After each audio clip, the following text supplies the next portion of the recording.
Marcos 9:20-24. At dinala nila ang batang lalaki sa kanya. Nang makita siya ng Espiritu, agad nitong pinangisay ang bata at siya'y nalugmok sa lupa at nagpagulong-gulong na bumubula ang bibig. Tinanong ni Jesus ang ama, gaano katagal nang nangyayari ito sa kanya? Sinabi niya, mula pa sa pagkabata.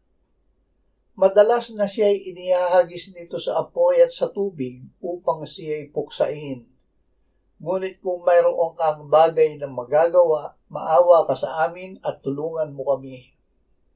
Sinabi sa kanya ni Jesus, kung mayroong kang bagay na magagawa, ang lahat ng bagay ay maaaring mangyari sa kanya na nananampalataya. Agad sumigaw ang ama ng bata na sinasabi, nananampalataya ako, tulungan mo ang kawalan ko ng pananampalataya. Napakahalaga ng pananampalataya. Kung walang pananampalataya ay hindi maaaring kalugdan ng Diyos, sapagkat ang sino mang lumalapit sa Kanya ay dapat sumampalatayang may Diyos at siya ang tagapagbigay gantimpala sa mga masigasig na humahanap sa Kanya. Sa Diyos na ating sinasampalatayaan, ang lahat ng mga bagay ay maaaring mangyari.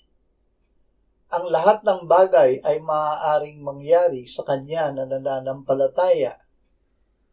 Paano magkakaroon ng pananampalataya? Sa pamamagitan ng pakikinig ng salita ng Diyos. Ibig ng Diyos na ilagak ang Kanyang salita sa ating puso. Ang salita ang lilikha ng pananampalataya na ang gawa ay pag-ibig sa Diyos. Ang pag-ibig sa Diyos ay pagtupad ng Kanyang mga utos.